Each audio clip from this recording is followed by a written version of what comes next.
Good morning, students. मैं previous economics उसमें agriculture economics की क्लास में मैं doctor Sunanda Devpura, associate professor, government Meera girls college Udaipur. आज का जो टॉपिक हमने लिया है वो है जोत का आकार और उत्पादकता। एग्रीकल्चर इकोनॉमिक्स में फर्स्ट यूनिट में जोत का आकार और उत्पादकता यानी size of the farm and productivity, इसके बारे में आज हम अध्ययन करने वाले हैं।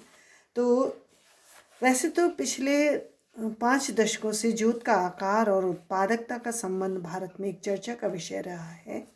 इस समस्या का हल आरंभ खाद्यान्न की कमी की ओर आकृष्ट किया जा सकता है, जो भारत में तब पैदा हुई जब बर्मा को भारत से अलग किया गया।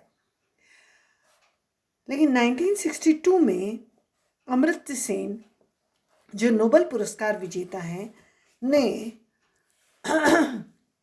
जोतों का आकार तथा उत्पादकता पर 3 मुख्य निष्कर्ष निकाले, जिसमें पहला है, यदि हम पारिवारिक मजदूरों को आरोपित मूल्य मजदूरी दर में जोड़ दें तो भारतीय कृषि को सही मूल्य प्राप्त नहीं होगा। और दूसरा है, अधिकतर जोतों का आकार बड़ा होने पर लाभदायकता बढ़ती है। इस लाभदायक का माप बेशी मूल्य है। बेशी मूल्य यानी सरप्लस वैल्यू, जो सभी प्रकार की बाहरी तथा आरोपित लागतों को निकालकर प्राप्त किया जाता है।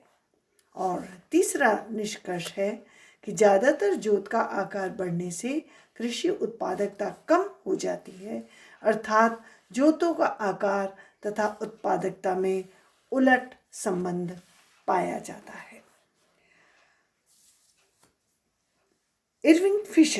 इरविंग लॉन्ग ने 1961 में 7 राज्यों पंजाब, उड़ीसा, आंध्र प्रदेश, पश्चिम बंगाल, उत्तर प्रदेश, मुंबई और मद्रास आदि से संबंधित कृषि आंकड़े एकत्रित किए और उसने अपने अध्ययन से यह पाया कि जोतों के आकार और उत्पादकता में उलट संबंध होता है। अब इस विपरीत संबंध की व्याख्या हम कैसे करें, तो हम नेक्स्ट पेज पर चलते हैं। ये विपरीत संबंध की व्याख्या हम करते हैं। यहाँ पर ये एक डायग्राम बना हुआ है आपके सामने, जो ये विपरीत संबंध की व्याख्या को एक्सप्लेन करता है। जोत का आकार तथा उत्पादकता में उलट संबंध विषय पर ए.के. सेन ने शोध कार्य किया। उनके अनुसार इसका वर्णन परिवार की निम्न अवसर लागत के आधार पर किया जा सकता है। इस विचार के अनुसार पारिवारिक श्रम तब तक कार्य करता चलता है जब तक श्रम की सीमांत उत्पादकता शून्य न हो जाए। दूसरी ओर मजदूरी पर लगाया गया श्रम मजदूरी की दर तथा सीमांत उत्पादकता की तुलना करता है, अर्थात मजदूर सीमांत उत्पादकता से कम मजदूरी लेने को तैयार नहीं होता है।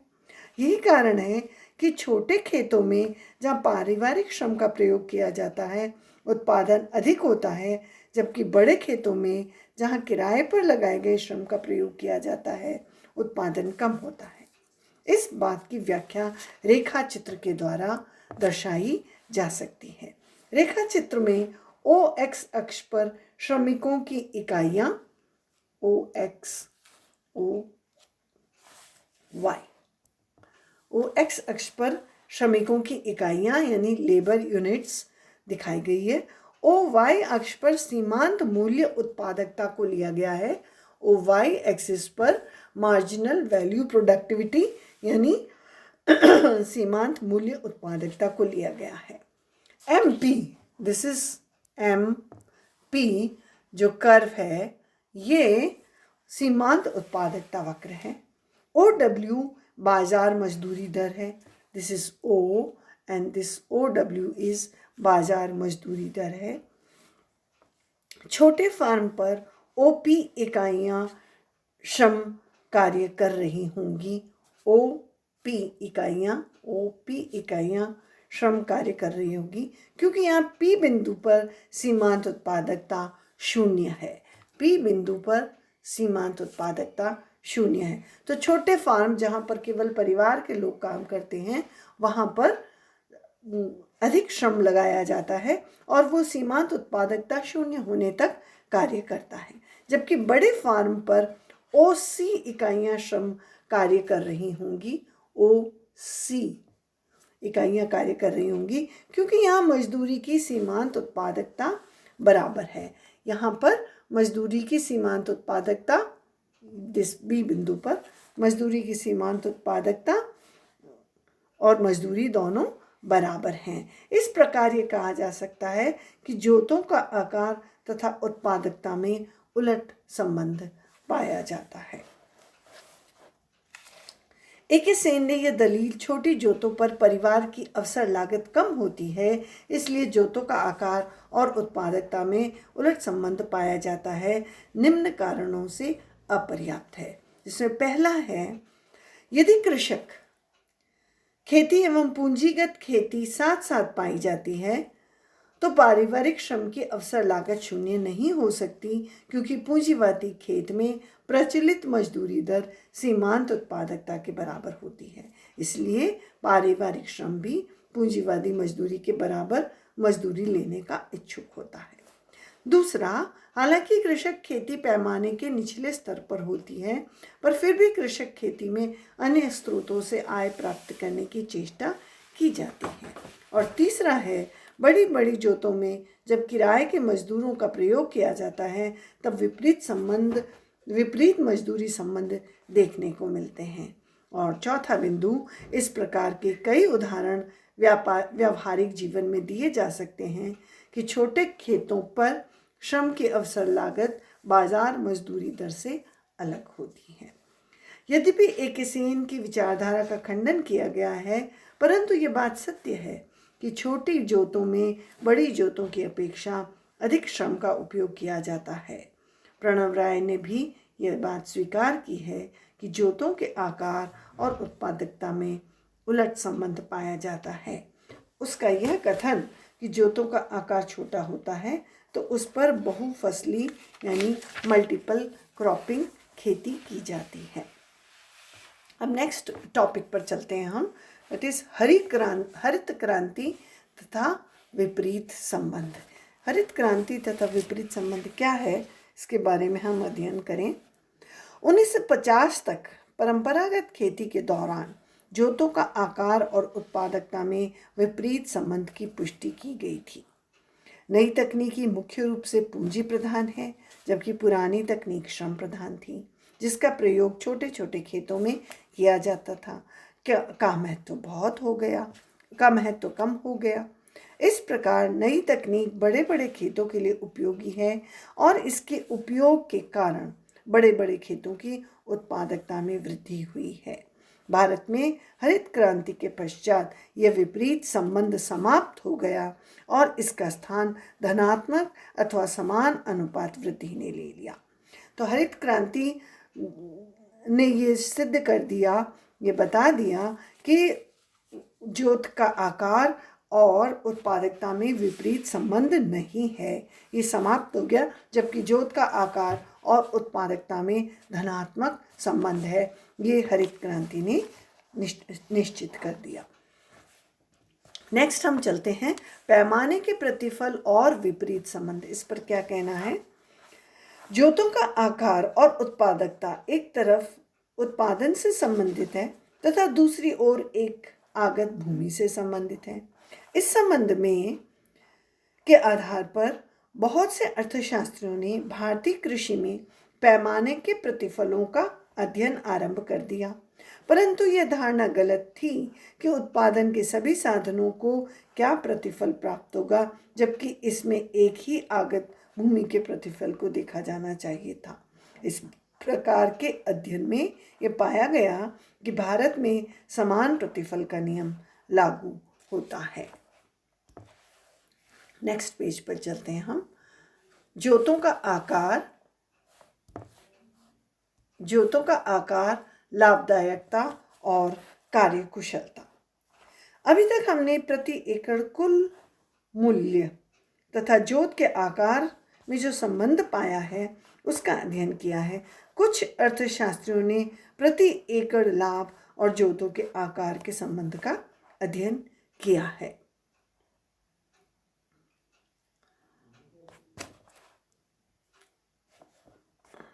प्रोफेसर ए के सेन ने 1962 और 1964 के अध्ययन में यह पाया कि प्रति एकड़ लाभ जोत के आकार बढ़ने से बढ़ता है। इसके पीछे उन्होंने यह तर्क दिया कि श्रम सरप्लस वाली अर्थव्यवस्था में पारिवारिक श्रम की अवसर लागत कम होती है। उसने यह निष्कर्ष निकाला कि छोटी जोतों में जहाँ पारिवारिक श्रम का प्रयोग किया जाता है वहाँ प्रति एकड़ श्रम का अधिक प्रयोग किया जाता है, जबकि बड़ी जोतों में किराए वाले मजदूर लगाए जाते हैं। जैसे जैसे जोतों का आकार बड़ा होता है वैसे ही किराए के मजदूरों का अनुपात पारिवारिक श्रम से बढ़ जाता है। सेन ने पहले भी कहा है कि यदि पारिवारिक श्रम को बाजार मजदूरी के बराबर आरोपित मूल्य चुकाया गया तो भारतीय कृषि हानि वाला व्यवसाय बन जाएगी। कृषि में तकनीक का कोई भी स्तर सामान्यतया जोतों के आकार के बढ़ने से लाभदायकता की दर बढ़ती है और अन्य शब्दों में बड़ी जोतें छोटी जोतों से अधिक कुशल होती हैं। नेक्स्ट पॉइंट पर चलते हैं, नेक्स्ट पेज पर। जोतों का आकार, भारत में कृषि जोतों का आकार। भारत में कृषि जोतों का आकार, सॉरी ये जो पेज है ये थोड़ा वर्टिकल चलेगा, इसमें आप लोगों को थोड़ा ध्यान से पढ़ना पड़ेगा, so please bear with it. हाँ, भारत में कृषि जोतों का आकार, इस पर हम अध्ययन करने वाले हैं। किसी भी उत्पादन प्रक्रिया में अधिकतम लाभ तभी होता है जब उत्पत्ति के सभी साधनों का सामंजस्य हो और इसका पूरा पूरा लाभ उठाया गया हो।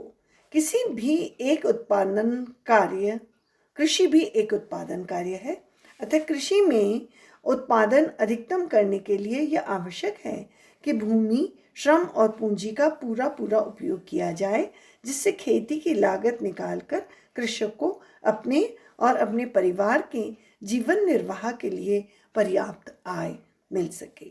भूमि की ऐसी इकाई आर्थिक जोत कहलाती है। आर्थिक जोत की परिभाषा अनेक लेखकों ने अपने अपने ढंग से दी है, जिसमें प्रमुख है डॉक्टर कीटिंग्स के अनुसार आर्थिक जोत वह इकाई है जो किसान को खेती की आवश्यक लागत निकालकर अपना और अपने परिवार के सुखपूर्वक निर्वाह का अवसर प्रदान करे। सिंचाई के लिए कम से कम एक कुएं की सुविधा सहित 40 से 50 एकड़ तक अच्छी भूमि को आर्थिक जोत कहा जाता है। अब हम आते हैं कि नेक्स्ट पॉइंट है, आर्थिक जोतों के आकार को निर्धारित करने के कौन कौन से तत्व हैं। Factors affecting the economic holding, the size of economic holding, है ना, जिसमें पहला है भूमि की उर्वरा शक्ति, यानी फर्टिलिटी ऑफ द सॉइल। भूमि की उर्वरा शक्ति आर्थिक जोत को निर्धारित करने वाला सबसे महत्वपूर्ण घटक है। अधिक उर्वरा शक्ति वाले क्षेत्रों में कम उर्वरा शक्ति वाले क्षेत्रों की अपेक्षा जोतों का आकार छोटा होता है। दूसरा है फसल की प्रकृति, यानी नेचर ऑफ क्रॉप्स। आर्थिक जोतों का आकार फसलों की प्रकृति से प्रभावित होता है। उदाहरण के लिए फलों और सब्जियों को उगाने के लिए आर्थिक जोत का छोटा आकार हो सकता है। चावल की कृषि के लिए तुलनात्मक बड़ा आकार होना चाहिए, परंतु गेहूं और गन्ना के लिए चावल के उत्पादन से भी बड़ा आकार होना चाहिए। नेक्स्ट थर्ड पॉइंट है कृषि प्रणाली, यानी एग्रीकल्चरल सिस्टम।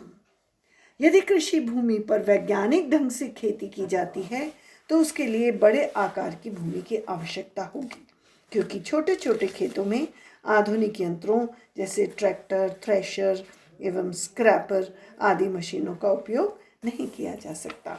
परंतु प्राचीन पद्धति से खेती करने पर आर्थिक जोत का आकार छोटा होगा। नेक्स्ट है कृषि का स्वरूप यानी नेचर ऑफ एग्रीकल्चर। यदि विस्तृत अथवा विशिष्ट खेती की जाती है तो आर्थिक जोत का आकार बड़ा होगा। इसके विपरीत अगर गहन एवं मिश्रित खेती की जाती है तो आर्थिक जोत का आकार छोटा होगा।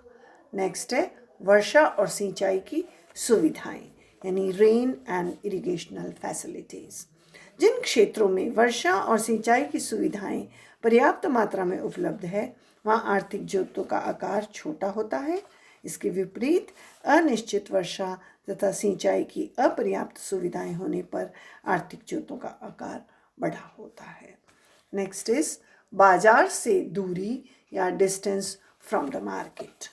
मंडियों के पास वाली भूमि में कृषि करने वाले आर्थिक जोत का आकार छोटा होता है। मंडी से जोत की जितनी दूरी होती जाएगी आर्थिक जोत का आकार उतना ही बड़ा होता जाएगा। नेक्स्ट इज कृषि का उद्देश्य एम ऑफ एग्रीकल्चर यानी यदि कृषि का उद्देश्य केवल आंतरिक मांग पूरा करना हो तो आर्थिक जोतों का आकार छोटा होगा। इसके विपरीत यदि कृषि का उद्देश्य निर्यात बढ़ाना हो तो आर्थिक जोतों का आकार बड़ा होगा। सरकारी नीति यानी गवर्नमेंट पॉलिसी। कृषि और कृषकों से संबंधित सरकारी नीति भी कृषि जोत के आकार को निर्धारित करती है। भूमि सुधार के विभिन्न उपाय कृषकों को न्यून आय की व्यवस्था, नियोजन द्वारा फसलों को प्रोत्साहन देना आदि बातें जोतों के आकार को निर्धारित करती हैं। और नेक्स्ट है कृषकों की कार्यक्षमता एफिशिएंसी ऑफ फार्मर्स। यदि देश के कृषक श्रमिक कुशल हैं तो उनके लिए आर्थिक जोत का आकार छोटा हो सकता है क्योंकि किसान अपने परिश्रम द्वारा थोड़ी सी भूमि पर भी अधिक उत्पादन करके अपना और अपने परिवार का पालन पोषण कर सकता है। कृषक का रहन सहन का स्तर standard of living of the farmer. जिस देश में कृषकों का रहन सहन का स्तर ऊंचा है वहाँ आर्थिक जोत का आकार बड़ा होता है। इसके विपरीत निम्न रहन सहन का स्तर व्यतीत करने वाले कृषक के लिए आर्थिक जोत का आकार भी छोटा होता है। तो इस प्रकार से ये टॉपिक आपका ख़त्म होता है, जोत का आकार और उत्पादकता। आई होप आपको ये समझ में आया है। तो आप इसको पढ़िए, रिवाइज कीजिए और लाइक कीजिए। ये आपकी अटेंडेंस होगी।